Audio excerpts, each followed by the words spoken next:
अच्छा, आपको सबसे पहले ये बता दिया गया था कि वियना सम्मेलन जो था ये आपको 1815 ईस्वी को हुआ था। ठीक है, और आज का टॉपिक भी आपको यही है। पिछला टॉपिक में आपको नेपोलियन के बारे में बताए थे।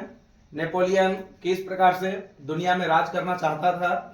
ठीक है, 1769 में जन्म हुआ, 1821 ईस्वी को उसकी मृत्यु हुआ। तो इस दरमियान उसने कई प्रकार से अपना जो उसका उद्देश्य था उस उद्देश्य को पूरा करने के लिए प्रयत्न किया, लेकिन अफसोस एक युद्ध हुआ था। उस युद्ध का नाम था आपको वाटरलू का युद्ध, और इसी वाटरलू युद्ध के समय एक बहुत बड़ा सम्मेलन हुआ था जिसका नाम था आपको वियना सम्मेलन। वियना सम्मेलन। अब इस सम्मेलन के बारे में जानते हैं कि आखिरकार ये सम्मेलन जो था ये क्या था और इसमें किस प्रकार से वियना सम्मेलन का उद्देश्य था। सबसे पहले बात यहाँ पर जानेंगे कि ये जो वियना सम्मेलन है एक देश है जिसका नाम है आपको ऑस्ट्रिया। तो इस देश में ही ये सम्मेलन आपको हुआ था। तो ये जो वियना एक जगह का नाम है। सम्मेलन का अर्थ होता है बहुत लोगों का मिलन। ठीक है, बहुत लोग यहाँ पर मिले इसलिए वियना सम्मेलन हुआ। इसके लिए एक ईस्वी रखा गया, ईस्वी याद रखेंगे 1815 ईस्वी। वही 1815 ईस्वी जब वाटरलू का युद्ध हो रहा था तो इसी ईस्वी को एक सम्मेलन हुआ था जिसका नाम था आपको वियना सम्मेलन। अब इस वियना सम्मेलन में एक व्यक्ति था जिसका नाम था आपको मेटरनिक, यानी इस सम्मेलन की जो अध्यक्षता कर रहा था, अध्यक्ष जो माना हुआ था, इसका नाम था आपको मेटरनिक। मेटरनिक। अब ये जो मेटरनिक जो था इसने वियना सम्मेलन के बारे में अच्छे तरह समझाने का प्रयास किया। इस सम्मेलन में कहा जाता है कि इसमें कुछ सदस्य इसमें शामिल थे, यानी कुछ देश इसमें शामिल थे, जिसमें एक तरफ का नाम है आपको इंग्लैंड भी इसमें शामिल था, जिसमें आपको इसमें बताया गया था कि वाटरलू का युद्ध में आपको इंग्लैंड, उसके बाद आपको जिसका नाम था आपको ऑस्ट्रिया, ठीक है, कुछ ऐसे भी देश थे जो फ्रांस जैसे शक्तिशाली देश से लड़ा था, लेकिन फ्रांस आपको हार गया था। तो उसी समय याद रखेंगे कि वियना सम्मेलन कुछ आपको देश भी शामिल हुए थे, जिसमें आपको इंग्लैंड था, जिसमें आपको ऑस्ट्रिया था, जिसमें आपको एक और देश था जिसका नाम था आपको प्रसा था। ठीक है, यानी कुछ इसमें देश आपको शामिल हुए थे। और इस सम्मेलन में आपको जो मेन अध्यक्ष जो था वो था आपको मेटरनिक, और मेटरनिक उस समय एक बहुत बड़ा पद पर बैठा हुआ था। उस पद का नाम था आपको विदेश मंत्री का पद पर। ठीक है, यानी कहने का मतलब यह है कि उस समय ये विदेश मंत्रालय देख रहा था और विदेश मंत्री का पद पर बैठा हुआ था। आपको पहले भी जानकारी होना चाहिए और पहले भी आपको बताया गया था कि मंत्री आपको कई प्रकार से हो सकते हैं। राज्य के लिए भी मंत्री होते हैं, देश के लिए भी मंत्री होते हैं, ठीक है, राज्य मंत्री भी होते हैं, कई प्रकार के मंत्री होते हैं। और उसी मंत्री में एक टॉपिक नाम है जिसका नाम है आपको विदेश मंत्री। तो मेटरनिक जो था ये आपको विदेश मंत्री के पद पर बैठा हुआ था। अब मेटरनिक के बारे में हल्का जानने का प्रयास करें कि आखिरकार ये जो वियना जो सम्मेलन था ये चाहता था क्या था इस सम्मेलन में, और इस सम्मेलन का मेन उद्देश्य क्या था। तो सबसे पहले आप ये जानेंगे कि जब भी कोई सम्मेलन होता है तो उसके पीछे कुछ ना कुछ उद्देश्य होता है। जैसे आप अभी देखोगे तो भारत की राजधानी दिल्ली में, बिहार की राजधानी पटना में कई प्रकार से सम्मेलन होते हैं, और यह सम्मेलन कहीं ना कहीं कोई ना कोई उद्देश्य के लिए किया जाता है। ठीक है, कोई ना कोई उद्देश्य होता है। जैसे मान लेते हैं कि आप कोई भी काम कर रहे हैं तो उसके पीछे उद्देश्य है। अगर आप पढ़ भी रहे हैं तो उसके पीछे आपको उद्देश्य है। ठीक है, अगर आप सोचोगे ना एक तरफ से, अगर मान लेते हैं कि 10वां का अगर बोर्ड नहीं होता तो लोग 10वां भी नहीं पढ़ता। ठीक है, ये चीज कहने का मतलब है कि वर्तमान परिवेश में अगर देखा जाए तो पढ़ाई को एक बहुत अच्छा से माहौल से बनाया भी जा रहा है। लेकिन जो हमारा जो टॉपिक है उस टॉपिक पर आते हैं और उस टॉपिक को आपको समझाते हैं। अब ये जो वियना जो सम्मेलन था इसकी जो अध्यक्ष जो बना हुआ था उसका नाम था आपको मेटरनिक। ये है कहां के, तो याद रखेंगे ये जो व्यक्ति था ये आपको ऑस्ट्रिया का चांसलर था। चांसलर का मतलब था उस समय का सर्वोहारा, यानी सबसे यानी एक प्रकार से मान सकते हो कि शक्तिशाली शासक। ठीक है, ये चीज समझेंगे। तो ऑस्ट्रिया का जो व्यक्ति था जिसका नाम था आपको मेटरनिक, ये वहां का चांसलर बना हुआ था। चांसलर का मतलब बोल सकते हो शासक बोलो, ऐसे अलग अलग बुकों में इसे विदेश मंत्री तक पद के बारे में बताया गया है। तो अब ये जो मेटरनिक जो था, इसका बारे में कुछ और जानने के लिए हल्का सा कोशिश करें कि इसका जन्म बहुत जरूरी है। जन्म हुआ था 1773 ईस्वी। भारतीय इतिहास में अगर देखोगे तो ये 1773 ईस्वी बहुत इंपॉर्टेंट है, जब आपको एक्ट पढ़ाया जाएगा, अधिनियम, बहुत सारे अधिनियम थे, जिसमें शुरुआती जो अधिनियम का नाम था, जिसका नाम था आपको 1773 ईस्वी का अधिनियम। तो आपको बाद में आपको मिलेगा, लेकिन पहले जो हमारा टॉपिक है उस पर आते हैं। तो अब ये जो मेटरनिक जो था, ये सम्मेलन कराया। सम्मेलन कहां हो रहा था? वियना में। वियना कहां है? तो ऑस्ट्रिया की राजधानी वियना, ऑस्ट्रेलिया की राजधानी कैनबरा, ऑस्ट्रिया की राजधानी वियना। अब इस सम्मेलन में जो मेन जो उद्देश्य था, अब उद्देश्य को जानो क्या है इसे, क्योंकि प्रत्येक सम्मेलन का कुछ न कुछ आपको उद्देश्य रहता है। अब इसमें जो मेन उद्देश्य ये था कि पुरातन व्यवस्था को अपनाना, पुरातन व्यवस्था को अपनाना। अब पुरातन व्यवस्था क्या है इसके बारे में बता देते हैं, लेकिन पहले इसको जानने का प्रयास करेंगे कि पुरातन व्यवस्था को अपनाना का मतलब ये हो गया कि जो नेपोलियन चाहता था कि इटली पर राज करेंगे, ठीक है, इटली पर राज किया भी और वहां के व्यवस्था को तहस नहस करने का भी प्रयास किया था।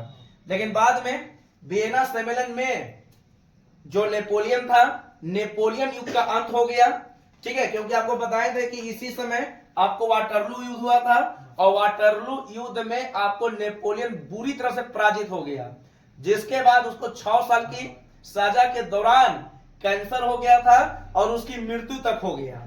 ठीक है, यहां पर समझेंगे। तो 1821 से उसकी मृत्यु हुआ था। तो पहले यहां पर ये ध्यान रखेंगे कि ये जो उद्देश्य जो था, ये जो उद्देश्य था आपको पुरातन व्यवस्था को अपनाना, पुरातन व्यवस्था का अपनाना। अब यहां पर ये चाहता था मेटरनिक कि जो नेपोलियन यहां पर जो तहस नहस किया है, हम उसी रूप को यहां पर आगे बढ़ाने का प्रयास करेंगे। मेटरनिक का भी सोच होने लग गया कि हम इटली पर राज करना चाहेंगे। ठीक है, कहने का मतलब है कि प्रत्येक व्यक्ति का सोच होता है। जैसे अगर मान लेते हैं कि आपको कोई अगर हेल्प कर रहा है, ठीक है, तो उसके पीछे जरूर कोई ना कोई रीजन होगा। अगर मान लो ना, आप खुद सोचो हल्का सा कि मान लेते हैं कि आप बाजार गए, आपको कोई मान लेते हैं कि चाय पिला दिया, अगले दिन गए फिर पिला दिया, बिना बोले हुए, 3 दिन 4 दिन 5 दिन 10 दिन 20 दिन 30 दिन, तो आप जरूर एक बार पूछ दोगे क्यों पिला रहे हो? नहीं पूछोगे, कंफर्म है कि पूछ दोगे। ठीक है, जरूर कोई ना कोई मतलब रीजन होगा। ठीक है, अगर कोई व्यक्ति अचानक बदल गया तो इसके पीछे कोई ना कोई आपको रीजन जरूर रहता है, कोई ना कोई कारण जरूर रहता है। ठीक है, मेटरनिक शुरू में चाहता था कि वियना सम्मेलन में लोग सुधर जाए, इटली एक नया देश बने।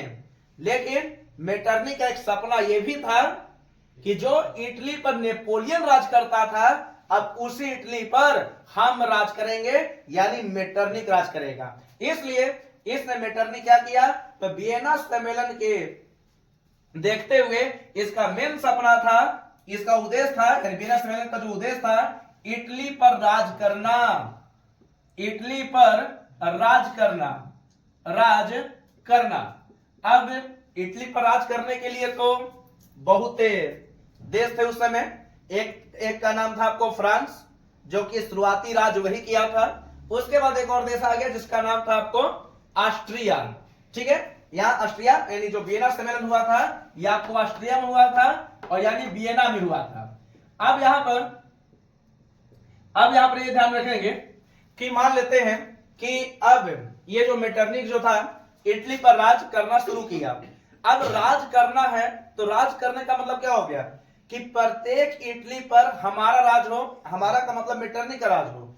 इसके लिए इटली का शहर था जिसका नाम था, इसका मुख्य शहर जिसका नाम था आपको सिसिली एवं नेपाल से, सिसिली एवं नेपाल से, सिसिली एवं नेपाल से। अब इसका मेन सपना यह हो गया कि इटली को तोड़ेंगे और कुछ इसको मतलब बांटने का प्रयास करेंगे। यानी एक प्रकार से देखा जाए तो प्रसाद बांटने का प्रयास किया।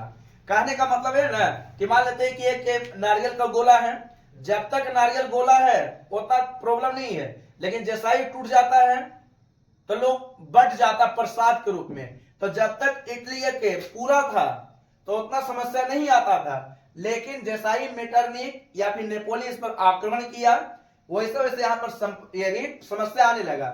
तो इटली पर एक शहर था, ये दो शहर था, जिसका नाम था आपको सिसिली नेपल्स। इसे एक वंश को दे दिया, उस वंश का नाम था जिसका नाम था आपको बुर्बो वंश, बहुत चर्चित वंश है उस समय। और इसमें एक व्यक्ति था, उस व्यक्ति का नाम था आपको फर्डिनेंड। फर्डिनेंड को दे दिया गया। सोचने वाली बात है कि जीत रहा है कोई और इसने अपना राज स्थापित करने के लिए सिसिली व नेपल्स किसको दे दिया? फर्डिनेंड को दे दिया गया। ठीक है, याद रखेंगे, बहुत चर्चित नाम है। ये नाम भी बार बार आएगा, ये नाम भी आपको बार बार आएगा। मेटरनिक के बारे में भी आपको बाद में बताया जाएगा, लेकिन पहले यहां पर जान लेंगे कि मेटरनिक युग क्या है, क्योंकि वियना सम्मेलन में ही एक युग की शुरुआत हुआ था। उस युग का नाम था आपको मेटरनिक युग। जब सवाल बनता है कि मेटरनिक युग क्या है, या फिर वियना सम्मेलन क्या है, या फिर मेटरनिक क्या है, मेटरनिक क्या था, तो तीनों का उत्तर आपको एक ही रहेगा।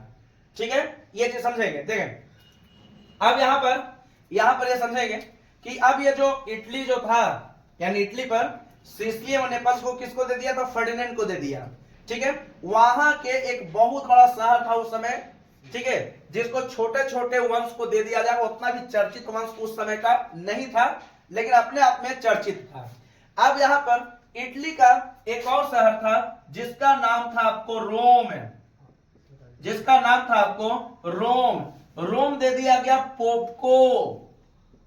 रोम जो मिला वो आपको पोप को मिला। अब पोप क्या है, इससे भी कभी कभी सवाल बनता है कि पोप का शहर किसे कहते हैं।